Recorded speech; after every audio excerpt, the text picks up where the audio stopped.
한 번에 합격 해커스. 네, 여러분 안녕하세요. 저는 해커스 공무원 국어 황진선입니다. 자, 다들 2025년 9급 공무원 국어 시험이 개편된다는 소식 아마 전에 들으셨을 겁니다. 그래서 오늘은 저와 함께 2025년 9급 공무원 국어가 어떻게 개편되는지 예시 문제와 함께 분석을 해 볼 거고요. 그리고 거기에 맞춰서 우리가 어떻게 학습 전략을 세워야 할지 설정해 보도록 하겠습니다.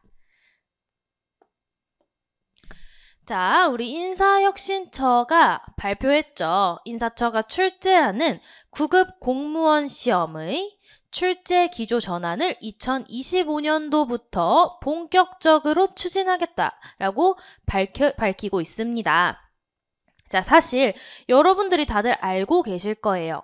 국어 시험이 점점 방향이 변화하고 있다는 거 아마 느끼셨을 텐데 어떻게 변화하고 있었죠? 국어 시험이 암기형은 지양하고 추론형을 지향하는 방향으로 점점 전환되어 오고 있었습니다. 이번에 발표된 사항도 그 내용과 맥락상 크게 다를 것은 없습니다. 다만 그 내용을 조금 더 구체화했다고 생각을 해주시면 됩니다. 자, 그러면 어떻게 구체화했는지 살펴보면요. 첫 번째로 지식 암기 위주에서 현장 직무 능력 중심으로 시험을 개편하겠다라고 밝혔습니다. 자, 여기서 현장 직무 능력이라는 것이 무엇인가 살펴보면요. 자, 여러분들이 열심히 공부하셔서 합격을 하세요. 자, 공무원 되었습니다. 자, 그때 여러분들이 정말 많은 공문서를 읽고 쓰시게 될 겁니다. 자, 그때 어떤 능력을 요할까요? 당연히 기본적인 국어 능력, 이해력, 사고력, 추론력, 비판력 이런 것들을 요할 텐데 이제 개편되는 시험에서는 그러한 능력들을 검증하겠다라고 이야기를 하고 있는 겁니다. 자, 그리고 두 번째로 개편되는 시험에서는 민간 채용 시험과의 호환성을 강화하겠다라고 밝혔는데요. 자, 기존의 국어 공무원 시험 생각해 보시면요. 어법, 한자 성어, 한자 어휘 등을 우리가 암기를 해야 됩니다. 문학 작품도 분석해야 되고요. 자, 근데 다른 민간 시험 혹은 공공기관에서 채용하고 있는 시험 유형을 분석해 보면 어디에서도 그런 암기형 문제가 출제가 되고 있지 않습니다. 그렇다 보니까 공무원 시험과 민간 시험과의 거리감이 꽤 크다라고 말씀을 드릴 수 있을 것 같은데 그렇게 되면 취업을 준비하는 여러 수험생들이 이중으로 공부를 해야 한다는 것에 큰 부담을 느끼겠죠. 그래서 이번에 인사혁신처가 여러분들의 부담을 줄여드리고자 민간 시험과 공무원 시험 간의 호환성을 강화하겠다라고 밝힌 겁니다. 자, 그렇다면 이러한 시험 내용이 어떻게 구체적으로 달라지는가를 지금부터 살펴보도록 하겠습니다. 자, 기존 시험의 경우에는요.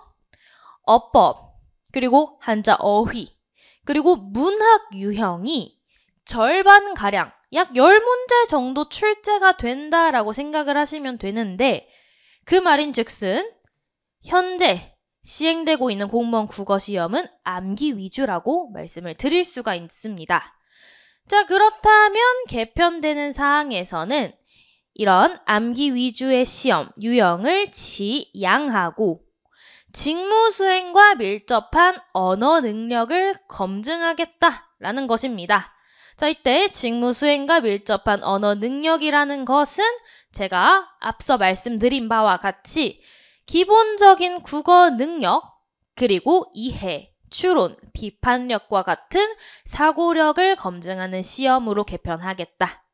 이런 것입니다. 자, 그래서 이런 내용을 조금 더 구체적으로 유형별, 문항수로 한번 살펴보도록 하겠습니다. 자, 2023년도 9급 공무원 시험을 기준으로 문항수를 분석해 봤을 때는 다음과 같습니다. 자, 어법이 2문제, 어휘 3문제, 비문학 11문제, 문학 4문제.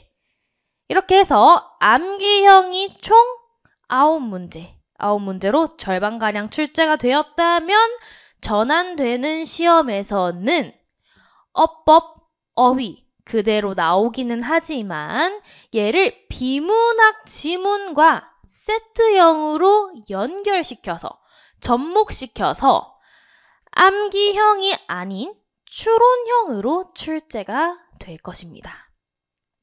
그리고 비문학은 그대로 기존에 나오던 유형이 그대로 11문제가량 출제된다고 보시면 되고요. 자, 그리고 새롭게 바뀌고 있는 거 바로 요것이죠. 자, 새롭게 바뀌는 거 체크해 보자면 자, 논리 유형이라고 하는 것이 새로이 등장하고 있다 볼 수가 있습니다.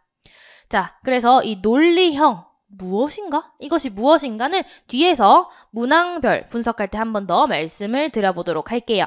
자, 어쨌든 논리 퀴즈형이라고 하는 새로운 유형이 등장하게 되었고 그리고 또 다른 점, 또 달라진 점은 문학이 4문제 정도 출제가 되었다면 문학 유형이 아예 사라졌다는 거. 달라진 점 볼 수 있겠죠? 자, 요렇게 유형별 문항수를 살펴보았다면 조금 더 구체적으로 자, 문항별 출제 포인트로 관련된 내용 함께 살펴보도록 하겠습니다. 자, 먼저 앞서 말씀드린 바와 같이 어법과 비문학이 세트형으로 출제가 되고 있다. 그렇죠? 이렇게 여기까지 4문제가량 출제가 되는데 자, 그렇다는 말은 지금 시험으로 생각해 보시면 우리가 어법을 무조건 외워야 돼요. 외워서 선지만 보고 적절한 선택지를 골라주어야 됩니다. 자, 그런데 바뀌는 시험에서는요. 자, 비문학 있죠? 비문학 지문을 읽어요. 우리가 기존에 비문학 유형 풀듯이 비문학 지문을 꼼꼼하게 읽으면 거기에 주어진 정보만으로도 충분히 어법 문제를 풀 수 있도록 출제가 됩니다. 자, 즉 암기형이 더 이상 아니라는 거죠. 그래서 어법은 비문학 지문과 세트형으로 출제된다 라고 보시면 되고요. 자, 그리고 우리 앞서 살펴보았지만 문학 유형이 아예 사라지게 되었습니다. 그쵸? 자, 그 말은 우리가 더 이상 문학 작품 있죠. 고전 운문이라든지 뭐 현대 운문, 고전 산문 이런 작품들을 더 이상 분석할 필요가 없어진 거긴 한데 문학 소재를, 즉 문학 작품의 내용을 소재로 활용하여 비문학 제재로 등장하게 되었습니다.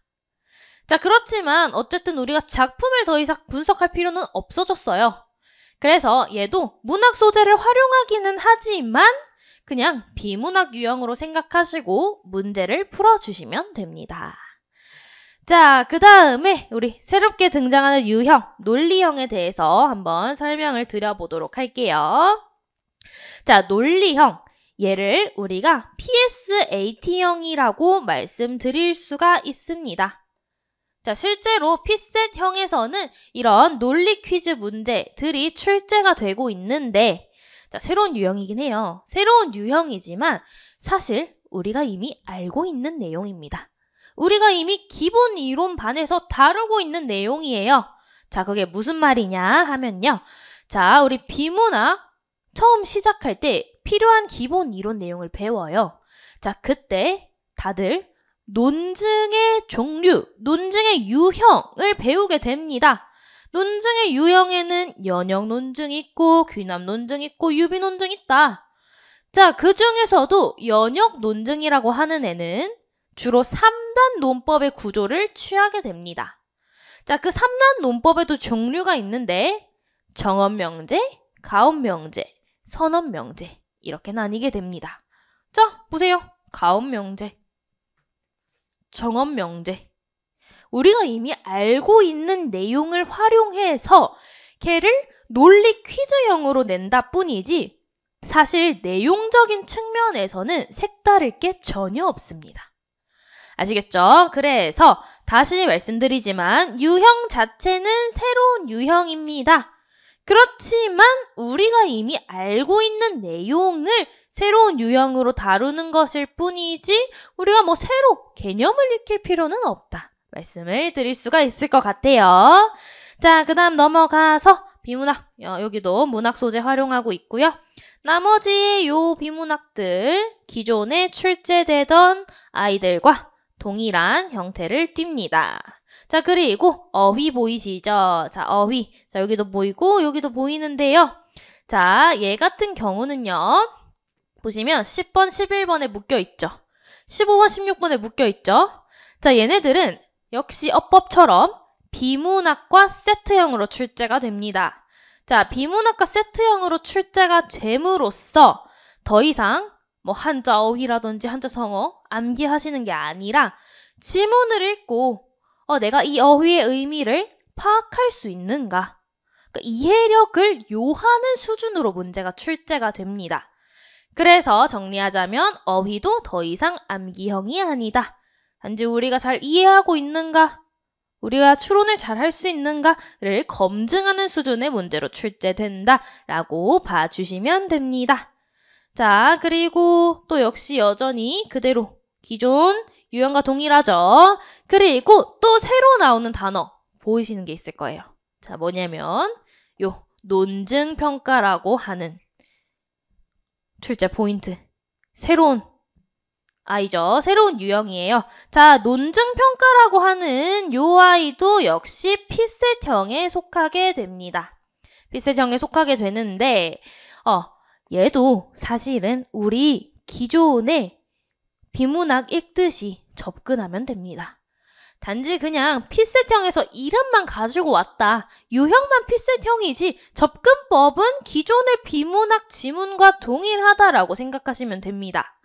자, 이 유형에 대해서 조금 더 자세히 설명을 드려보자면요. 자, 지문이 있어요.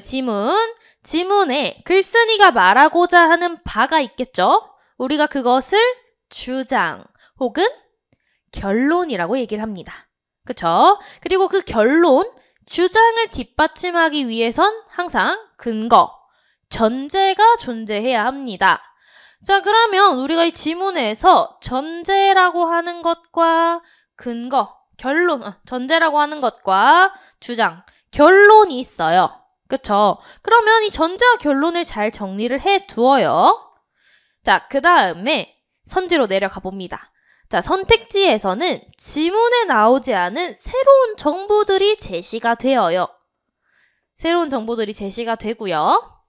자, 요러한 새로운 정보들이 지문에 나온 글쓴이가 말하고자 하는 전제와 결론을 강화하는지, 즉 뒷받침하는지, 아니면 약화하는지, 즉 글쓴이가 말하고자 하는 바와 반대되는 얘기를 하는지, 그런 거 찾는 거예요. 자, 그러면 여기서 우리가 캐치할 수 있는 거, 뭐야? 기존의 비문학 글쓴이의 관점과 태도 파악하기랑 뭐가 달라? 같습니다. 그쵸? 같지만 뭐 강화된다, 약화한다 요러한 단어가 새로이 등장하면서 피셋형으로 접근을 하게 되는 겁니다. 자, 근데 어쨌든 유형만 좀 피셋형을 가지고 온 거지 내용적인 측면에선 얘도 다를 거 없다라고 말씀을 드릴 수가 있을 것 같아요. 자, 여기까지 보고요. 넘어가서 자, 나머지는 이미 충분히 설명을 드린 내용들입니다. 자, 요렇게 봤을 때 우리가 크게 전환되는, 개편되는 9급 공무원 시험 내용을 조금 정리해 볼 수 있을 것 같아요. 자, 다시금 같이 살펴보자면요. 자, 첫 번째, 어법과 어휘. 기존에 완전히 암기를 요했던 어법과 요 어휘라고 하는 얘들 더 이상 암기형이 아니다. 비문학과 세트 유형으로 나와서 우리가 추론을 하면 된다. 정리할 수 있고요. 자, 그 다음에 문학. 이제는 작품 분석할 필요 없다. 비문학처럼 접근하자. 그쵸? 그 다음에 새로 등장하는 유형. 논리 퀴즈 문제형. 예? 걱정하실 필요 없다. 이미 우리 기본 이론반에서 다루고 있는 내용입니다. 실제로 저도 이 내용 이미 재수강생분들 다 알고 계십니다. 충분히 풀 수 있어요. 자, 그래서 유형만 새롭지 내용은 새롭지 않다. 자, 그리고 또 달라지는 점은 요거 논증평가라고 하는 비센 유형. 자, 얘도 역시 기존의 비문학 유형과 내용적인 측면에서 크게 다를 거 없다. 요렇게 정리를 해볼 수 있을 것 같아요. 자, 그러면 이렇게 달라지는 내용, 달라지는 시험과 관련해서 우리가 어떻게 학습 전략을 세워야 할까를 좀 같이 살펴보려고 해요. 자, 보시면 자, 첫 번째로는 9급 기존 비문학 유형이 그대로 10문제가량 나오는 거 확인할 수 있었습니다. 자, 그러면 지금처럼 우리가 학습해주면 되겠죠. 지금 비문학 우리 꾸준히 풀고 있잖아요, 지문. 그런 식으로 꾸준히 훈련만 해주면 됩니다. 다만 유의할 점은요. 비문학 지문이 서서히 길어지고 있습니다. 그 점을 감안하여서 우리는 독해력을 늘리는 연습 정도는 해주어야 된다. 그래서 우리 독해 훈련 강화를 꾸준히 해주어야 된다고 말씀드릴 수 있는데, 자, 제 황진선 이해국어 커리큘럼에서는 이미 기본 이론반 수강하신 분들 중에서 내가 비문학이 조금 약하다 하시는 분들 약점 보완으로 직격탄 시리즈 비문학 강의가 개강했습니다. 자, 그래서 그러한 강의를 통해서 우리가 꾸준히 지문을 하루에 10개씩 훈련을 해주어요. 독해하는 훈련. 그렇다면 우리 서서히 독해력이 향상되고 있는 자신을 발견하실 수가 있을 겁니다. 자, 그리고 두 번째, 피셋형. 새로 등장하는 이 피셋형은 어떻게 대비를 해야 하나요? 자, 제가 말씀드렸어요. 유형은 새롭지만 내용은 그렇게 크게 다를 바 없다. 그렇기 때문에 우리가 독해력을 늘린다면 자연스럽게 해결 가능한 애들도 있을 거고요. 자, 그리고 우리가 새로 봤던 논리 퀴즈형이나 논증 평가형 있죠. 물론 기존처럼 접근하면 되지만 피셋형이라고 하는 애들은 또 걔네들만의 유형별 접근 전략이 있어요. 그러니까 빠르게 해결하기 위한 방법이라는 거죠. 자, 그런 거 비문학 강의에서 추가로 우리가 훈련해주면 됩니다. 얘 같은 경우에는 우리 직격탄 시리즈 1 비문학 강의가 끝나면 직격탄 시리즈 2 추론형 비문학 독해가 시작될 겁니다. 개강이 될 겁니다. 그런 강의를 참고하시면 얘네들도 충분히 극복 가능하다는 것. 오히려 빠르게 푸는 방법을 습득하게 되어서 오히려 전환되는 시험 더 쉽게 여겨질 수도 있다는 거 말씀드리고요. 자, 세 번째로는 어법과 관련된 얘기를 좀 말씀을 드리고자 합니다. 자, 어법이 이제 더 이상 암기형이 아니게 되었어요. 그쵸? 비문학 지문을 읽고 충분히 해결할 수 있게 문제가 출제가 되지만 여기서 여러분들이 나 그러면 더 이상 어법 공부 안 해도 된다. 야호! 이렇게 되시면 안 돼요. 자, 왜냐하면 어법 내용이 비문학 지문에 이제 등장을 하게 됩니다. 자, 근데 어쨌든 어법, 언어학이라고 하는 개념은 여러분들이 일상생활에서 쓰는 단어들이 아니잖아요. 생소한 개념입니다. 그렇다 보니까 지문을 이해하는데 시간이 꽤 많이 소요가 될 수 있습니다. 그렇기 때문에 주어진 지문, 언어학을 소재로 하고 있는 지문을 빠르게 읽기 위해서라도 여러분은 어법의 기본적인 굵직한 수준 정도는 가지고 가셔야 돼요. 그래서 지금처럼 우리가 달달달 외우는 암기형 어법이 아니라 요 주어진 정보를 빠르게 캐치할 수 있을 정도로, 즉 시간을 단축하기 위한 용도로 기본적인 어법 지식 정도는 기본 이론반에서 익히고 가셔야 됩니다. 자, 그리고 기본 이론반에서 굵직한 우리 어법 내용 학습하잖아요? 그러면 지문 안 읽어도 돼요.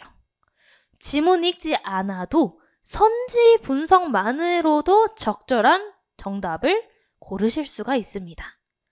자, 그러면 시간이 어마어마하게 절약이 되겠죠. 그쵸? 그래서 어법은 기본적인 내용 정도는 우리가 알고 가야 된다. 이렇게 말씀을 드릴 수가 있을 것 같습니다. 자, 그래서 우리 학습 전략 다시 정리해 볼게요. 첫 번째, 우리 길어지는 비문학 지문에 대비하여서 독해력을 높이는 훈련을 강화하자. 그쵸? 그리고 두 번째, 피셋형이라고 하는 새로운 유형에 대비하기 위해서 물론 독해력 높이는 거 필요하고요. 그리고 유형별로 빠르게 풀 수 있는 접근 전략이 있다. 그걸 익히고 가자. 자, 그쵸? 그리고 세 번째로 어법 어떻게 하자? 달달달 외우는 게 아니라 기본적인 굵직한 지식들만 가지고 가자. 요렇게 정리를 할 수 있을 것 같습니다. 자, 그럼 지금까지 우리가 개편되는 사항 정리해봤고요. 개편되는 사항에 발맞추어서 우리가 어떻게 학습 전략을 세워야 하는지 살펴보았습니다. 자, 그러면 지금부터는 본격적으로 변화하는 시험, 구체적인 예시 문제를 한번 살펴보도록 할게요. 자, 예시 문제를 살펴보면서 변화한 유형에 대해서 우리 자세히 분석해 보도록 할게요. 자, 보시면 자, 2번 문제예요. 2번 문제. 발문 보시면 다음 글에서 추론한 내용으로 적절하지 않은 것은 나와요. 자, 발문 자체 어때요? 비문학 발문이에요. 자, 비문학 발문인데 지문 보시면 합성어에 대해서 설명하고 있습니다. 즉, 어법이죠. 언어학 제재. 언어학, 즉 어법을 소재로 하여서 지문이 구성되고 있다. 그 말인즉슨 얘는 어법 문제라는 겁니다. 근데 이제 암기형이 아니라 여기서 합성어 설명해주고 있어요. 자, 합성어의 종류에 동사적 합성어, 비동사적 합성어 있고 대등 합성어, 종속 합성어 있다. 근데 이렇게만 정보가 주어지면 새로 보시는 분들, 그쵸? 몰라요. 이게 뭔데? 왜 이렇게 불친절해? 할 수 있기 때문에 뒤에서 자세하게 예시로 풀어서 설명해주고 있어요. 자, 이 예시만 분석 잘 하신다면 적절한 선지 고르는 거 어렵지 않아요. 자, 그런데 하지만 우리가 언제 이 예시 다 분석하고 있을 겁니까? 그쵸? 그래서 우리가 어법의 굵직한 지식은 가지고 가야 된다고 말씀드린 거고, 만일 기본 이론반에서 어법 내용 배웠어요. 그러면 지문 읽지 않고도 충분히 풀이가 가능합니다. 자, 볼게요. 1번. 아버지의 형을 이르는 큰 아버지는 종속 합성어이다. 큰이? 자, 큰이라고 하는 것이 아버지를 수식하죠. 수식하는 관계다. 종속 합성어다. 오케이. 자, 2번 흰머리. 자, 흰머리 같은 경우 얘를 쪼개보면요. 희다라고 하는 용언의 어간, 그리고 니은이라고 하는 어미가 등장하고요. 그리고 머리라고 하는 명사가 결합해서 만들어진 합성어입니다. 자, 그렇다면 얘 같은 경우는 용언 어간과 명사가 결합한 게 아니죠. 뭐가 빠졌어요? 어미라고 하는 애가 빠지게 되었죠. 어미라고 하는 애가 빠진 거 확인할 수 있습니다. 자, 그쵸? 어간만 있는 게 아니라 어미라고 하는 애도 보인다. 그래서 정답은 2번이다. 이렇게 체크가 가능한 겁니다. 자, 3번도 보시면 늙은이는 어휘 의미를 지닌 두 요소가 결합해 이루어진 단어이다. 늙은 플러스 이. 오케이. 4번 동사 먹다의 어간인 먹. 그쵸? 먹. 그리고 명사 거리가 결합해서 형성된 먹거리. 얘는 비동사적 합성어이다. 비동사적 합성어라는 건 국어의 정상적인 어순을 따른 배열법이 아니라는 건데, 우리 항상 국어에선 어간과 어미가 세트로 결합해 있어야 돼요. 근데 어미가 없죠? 그렇다는 건 정상적이지 않은 단어 배열법으로 비동사적 합성어, 오케이. 이렇게 되는 겁니다. 자, 많은 정보를 필요로 하지 않아요. 많은 지식을. 요 정도만 알고 있으면 충분히 선지 구성으로 해결 가능합니다. 자, 근데 내가 만일 이 개념을 조금만 알고 조금 헷갈린다 하면은 어때요? 지문, 앞에 있던 지문을 참고하시면 되겠죠.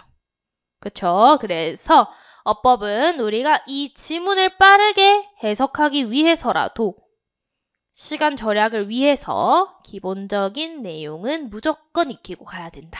여기서 확인할 수 있습니다. 자, 넘어가서 5번 문제 볼게요. 5번 문제. 다음 진술이 모두 참일 때 반드시 참인 것은 이렇게 나오고 있습니다. 그쵸? 자, 보시면 오 주무관이 회의에 참석하면 박 주무관도 참석한다라고 하는 명제가 나오고 있어요. 자, 요 명제를 살펴보시면요. 자, 명제가 지금 앞에 조건이 있어요. 전건이라고 해요. 앞에 나온 조건. 그리고 뒤에 나온 조건, 후건이라고 얘기를 합니다. 자, 근데 전건이 하면 if절로 구성이 되어 있어요. 자, if절이라고 하는 것은 조건절로 구성이 되어 있다. 확인이 되죠? 조건절. 그쵸? 조건절로 전건이 구성이 되어 있다. 우리 이런 명제를 가온 명제라고 얘기를 합니다. 자, 가온 명제라고 얘기를 합니다. 자, 가온이라고 하는 것 뭐다? 확정된 말이 아니다. 확정된 말이 아니다. 우리 가설이라는 거 확정된 내용이 아니잖아요. 가온 확정된 말이 아닌 명제. 확정이 왜 안 됐어요? 조건절이니까. 그쵸? 이런 애를 가온 명제라고 합니다. 자, 그래서 가온 명제가 P이면 Q이다라는 형태를 가질 때 이 명제가 역, 이, 대우의 관계를 가지게 됩니다. 가온 명제라고 하는 이 조건 명제는요. 역, 이, 대우의 관계를 가지게 됩니다. 자, 그렇다면 역이 대우 관계가 뭔데? 자, 역이라고 하는 놈은요. 전건, 후건의 순서를 바꾸시면 됩니다. 그래서 Q이면 P이다의 흐름으로 가는 거고요. 자, 이라고 하는 것은 전건, 후건 두 개를 부정해 주는 겁니다. 그래서 P가 아니면 Q가 아니다. 이렇게 가는 겁니다. 자, 대우는요. 두 개가 섞였다고 생각하시면 돼요. 순서도 바꾸고 그리고 둘 다 부정도 해주고 이것을 대우 관계라고 얘기를 합니다. 자, 그래서 조건 명제가 여기 대우 관계를 가진다. 되셨죠? 그 다음에 요 조건 명제가 참일 때 조건 명제가 참일 때 역, 이, 대우 중에 대우 관계만이 참인 진술이 된다라고 얘기를 합니다. 요 역이랑 이 같은 경우에는 참일 수도 거짓일 수도 알 수가 없습니다. 알 수가 없음. 자, 그래서 여기서 우리가 이 문제를 풀기 위해선 이 개념이 필요하겠죠. 다시 요런 조건 명제, 가온 명제에서는 이 명제가 참이라고 가정했을 때 이 명제의 대우 관계만이 참이 된다. 그쵸? 이렇게 가지고 가면 이 문제 금방 해결합니다. 금방 해결해요. 자, 그래서 한번 풀어보도록 할게요. 자, 보시면 첫 번째, 오 주무관이 회의에 참석하면 박 주무관도 참석한다.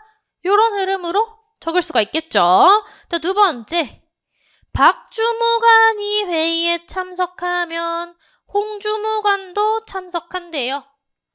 자, 세 번째는 홍 주무관이 회의에 참석하지 않으면 공 주무관도 참석하지 않는다. 자, 이거 부정의 표시죠? 부정의 표시.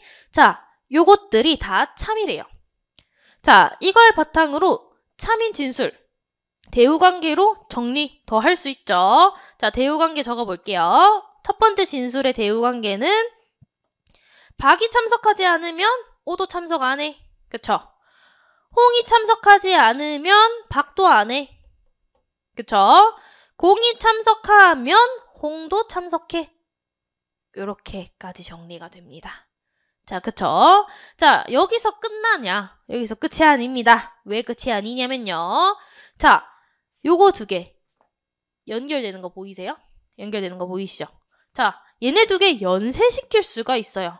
자, 오가 오면 박씨가 와요. 그쵸? 근데 박씨가 오면 어때요? 홍씨가 오잖아요. 그쵸? 연쇄가 돼요. 이걸 토대로 오가 오면 홍이 온다 까지 정리가 되는 거예요. 그쵸? 그쵸? 요 결론이 또 나고요. 또 요곳에 대우관계인 홍이 오지 않으면 오씨, 오주무관이 오지 않는다까지 정리가 됩니다. 자, 요거 같은 경우는 여기서 두 개를 연쇄시켜줘도 상관없겠죠. 그쵸? 그래서 요렇게까지 하나, 둘, 셋, 넷, 5개의 참인 진술을 우리가 더 도출해낼 수가 있습니다. 자, 이렇게 정리가 되었다. 그러면 넘어갈게요. 이 중에서 5개 해당하는 거, 5개 중 해당하는 선지 4번. 홍주무관이 참석하지 않으면 오주무관도 참석하지 않는다. 자, 새로운 유형이에요. 어려워요? 전혀 어렵지 않죠. 전혀 어렵지 않습니다. 자, 그리고 이미 제 기본 이론반을 수강하신 분들이라면 해결 가능하셨어요. 그쵸? 자, 그래서 어렵게 생각하실 필요가 전혀 없다라는 말씀 드립니다. 자, 넘어가서 12번도 역시 살펴보도록 할게요. 12번도 마찬가지 논리 문제예요. 그래서 발문 읽어보면요. 가와 나를 전제로 할 때 빈칸에 들어갈 결론으로 가장 적절한 것은 나오고 있어요. 자, 그럼 얘도 정리를 해볼 건데 얘가 아까 5번 문제와 다른 점이 하나 있어요. 뭘까요? 다른 점은 앞서 봤던 명제는 가온 명제였죠. 그쵸? 조건형이었다면 얘 같은 경우 전제 보시면 노인복지 문제에 관심이 있는 사람 중 일부는 일자리 문제에 관심이 있는 사람이 아니다. 조건절이 아니에요. 얘는 확정된 진술이죠. 확정된 말이에요. 정해진 말이에요. 예를 들어 모든 사람은 죽는다. 정해진 거예요. 정해진 사실을 얘기하고 있어요. 이런 애들을 우리가 이런 애들은 이제 가온 명제가 아니라 확정된 말이라고 해서 정언 명제라고 이야기를 합니다. 자, 근데 정언 명제도 마찬가지로 요 방향은 나타나니까 방향을 적어주시면 돼요. 자, 그래서 가를 요렇게 나타내면요. 자, 가. 노인 복지 문제에 관심이 있는 사람 중 일부는 자, 여기 적어볼게요. 자, 적어보면요. 노인 복지에 관심이 있는 사람 전부가 아니라 일부는, 그쵸? 일부는 일자리 문제에 관심이 있다. 이렇게 있는 사람이 아니다죠. 그럼 부정, 아니다. 자, 나도 보시면요. 공직에 관심이 있는 사람은 모두, 공직에 관심 있는 사람 모두 일자리에 관심이 있대요.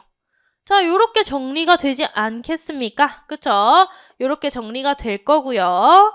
자, 그러면 우리가 여기서 결론을 내려야 되는데 바로 결론 내릴 수 있을까요? 얘네 묶일 수가 없는데?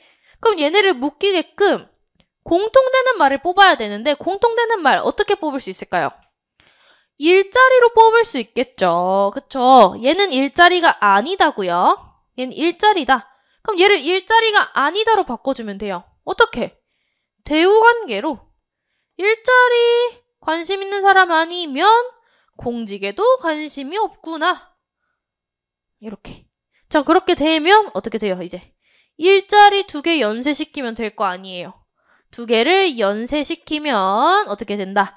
노인 문제에 관심 있는 사람 중 일부는 공직에 관심 있는 사람이 아니다. 정리가 되죠. 자, 선지 어디 있어요? 자, 해당되는 선지 있죠? 1번. 노인 문제에 관심 있는 사람 중 일부는 공직에 관심 있는 사람이 아니다. 정리가 됩니다. 요렇게 풀어주시면 돼요. 어려울 거 전혀 없습니다. 연역 논증, 이치하는 3단 논법의 종류와 관련된 건데 그냥 유형만 새 거지. 이미 알고 있는 내용이라서 어려울 게 전혀 없었습니다. 그쵸? 이렇게까지 살펴보고 넘어갈게요. 자, 넘어가서 10번에서 11번 문제 살펴볼게요. 자, 얘는 세트형 문제예요. 자, 세트형 문제고요. 자, 이렇게 비문학 지문이 나와 있어요. 자, 비문학 지문이 쭉 나와 있는데 자, 소재를 보시면, 산문단을 보시면 여기에서 쓰이고 있는 소재가 근대소설 무정이라고 하는 작품의 내용을 비문학 소재로 활용하고 있습니다. 자, 근데 더 이상 우리가 작품 분석할 필요는 없어진 거죠. 그렇기 때문에 그냥 비문학 유형으로 접근을 해주시면 됩니다. 그래서 문학은 요렇게 나온다. 요렇게. 그냥 단지 비문학 소재로 활용된다는 거 보여드린 거고요. 그래서 추론 유형으로 풀어주시면 되고. 자, 그리고 11번 보시면요. 문맥상 기억의 의미와 가장 가까운 것은 이렇게 나오는데 자, 어휘 문제예요. 그쵸? 어휘 문제. 더 이상 암기형이 아니라 자, 비문학 지문을 읽고 요 어휘의 의미만 우리가 추론하면 되는 거예요. 자, 근데 글을 읽어보면요. 문맥상 파악을 해주면 돼요. 자, 돌아가다가 해당된 문장 읽어보면 그들의 목표는 상실한 원점을 회복하는 것, 즉 그곳에서 향유했던 이상적 상태로 돌아가는 것이다. 자, 그러면 이때 돌아가다가 어떤 의미를 가져요? 원래 있던 곳으로 가다. 그쵸? 원래 있던 곳 혹은 원래 있던 상태로 가다. 그렇게 되는 거겠죠. 자, 그러면 이 의미를 가지고 있는 돌아가다 찾으면 어때요? 원래 있던 것으로 혹은 원래 있던 곳으로 가다. 3번이죠. 동심 원래 가지고 있던 거잖아요. 원래 있던 것으로 가다. 이렇게 해서 3번이 문맥상 의미가 일맥상통하네. 요런 수준으로 어휘가 출제됩니다. 이 같은 경우는 이제 수능형에서 볼 수 있는 유형이죠. 근데 우리 수능 공부할 때 어휘를 따로 외우진 않잖아요. 그래서 얘도 어휘 역시 추론형으로 바뀌게 되었다라고 말씀을 드릴 수가 있을 것 같습니다. 자, 이렇게 보고요. 넘어가서 18에서 19번 볼게요. 자, 얘도 보시면 비문학이죠. 비문학 지문이 나오고요. 자, 얘는 뭘 설명드리려고 하냐면 자, 선지 구성 보시면 여기에 강화될 것이다, 약화될 것이다 라는 말이 나와요. 자, 얘는 피셋형이에요. 피셋형에서 나오는 단어인데 자, 접근법은 기존 비문학 글쓴이의 관점과 태도 파악하기 유형과 동일합니다. 자, 그래서 지문에서 글쓴이의 주장, 즉 결론, 그거에 대한 근거, 전제를 정리 잘 해주시고 그리고 선지에 나오는 새로운 사실들을 살펴보는 거예요. 보시면 스톤헨지가 제사를 지내는 장소였다는 후대 기록이 발견되면 자기가 지문에 나오지 않는 새로운 사실이에요. 자, 이 새로운 사실이 지문에 나오는 그 호킨스의 주장을 강화시키는지 약화시키는지 그러한 논증을 평가하는 유형이에요. 자, 피셋형의 새로운 유형이긴 하지만 접근법은 얘도 역시 비문학 유형, 기존 유형과 동일하다라고 생각해 주시면 됩니다. 자, 넘어갈게요. 자, 그 다음에 우리 이제 마지막으로 살펴볼 것이 이제 1번 문제예요. 자, 1번 문제 읽어보면 공공언어 바로 쓰기 원칙에 따라 공문서의 기억에서 리을을 수정한 것으로 적절하지 않은 것은 이렇게 나오는데 자, 여기서 새로이 보이는 개념이요. 공문서예요. 자, 우리 지금까지 시행된 공무원 시험에서 이 공문서라고 하는 소재를 활용한 문제는 거의 없었습니다. 그쵸? 자, 근데 개편되는 시험부터는 이 공문서라고 하는 직무와 관련된 소재죠. 여러분들, 공무원 되면 공문서 많이 읽고 쓰실 거 아니에요. 그쵸? 직무와 관련된 소재를 이제 많이 활용을 할 것으로 보입니다. 뭐 공문서라든지 보고서라든지, 그쵸? 어쨌든 소재는 공문서를 가지고 오기는 했는데 문제를 뜯어보면요. 고쳐쓰기죠. 기존 비문학 작문 유형에 해당합니다. 자, 근데 기존의 작문 유형도 역시 어법 지식을 어느 정도 요구를 합니다. 우리 어법 내용에 올바른 문장 고쳐쓰기라고 하는 단원이 있어요. 그 단원의 내용이 학습이 되어야지 사실 비문학 고쳐쓰기 유형이 해결이 수월하게 됩니다. 그래서 얘 같은 경우도 어법 플러스 비문학 세트형 문제로 분석을 했습니다. 자, 어쨌든 요거 공공언어 바로 쓰기 원칙 읽어보면요. 중복되는 표현을 삼갈 것, 대등한 것끼리 접속할 때는 구조가 같은 표현을 사용할 것, 주어와 서술어를 호응시킬 것, 필요한 문장 성분이 생략되지 않도록 할 것. 자, 원칙 자체가 어법 지식을 요구하는 거예요. 올바른 문장 쓰기에서 배우는 애들입니다. 자, 그래서 어쨌든 요것을 참고해서 고쳐쓰기를 진행을 해볼 건데요. 자, 기억부터 볼까요? 기억부터 보시면 자, 안내 알림이라고 나오고 있어요. 기억. 자문회의 참석 안내 알림 이렇게 나오고요. 자, 그러면 안내 알림. 안내의 뜻이 뭐예요? 무언가 새로운 정보를 알려주는 걸 우리가 안내한다라고 하잖아요. 그러면 알림이라고 하는 의미가 중복되고 있어요.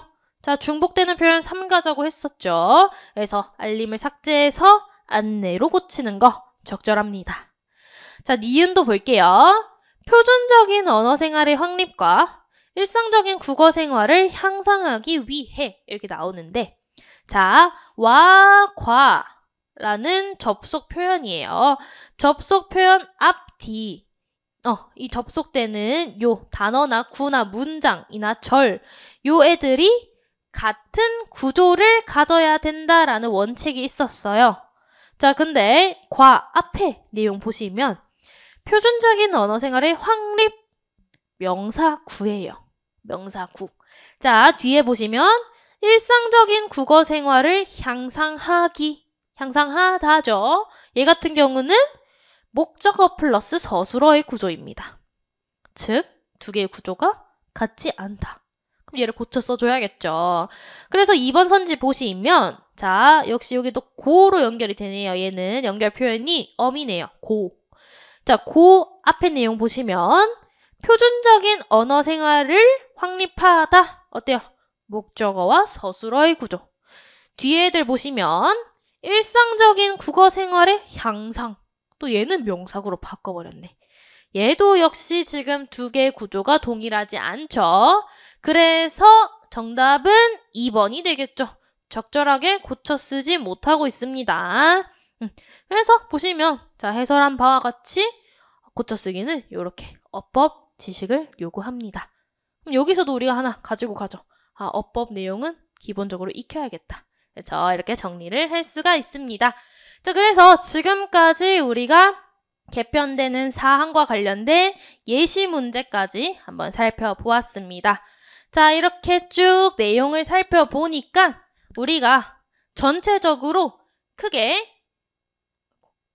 바뀌는 사항과 관련해서 크게 두 가지로 정리를 해볼 수가 있을 것 같은데요. 자, 첫 번째는 어법과 어휘가 더 이상 암기형이 아니라는 점. 그쵸? 지문을 읽고 배경 지식 없어도 지문에 주어진 정보를 활용해서 풀 수 있는 유형으로 변화하게 되었다.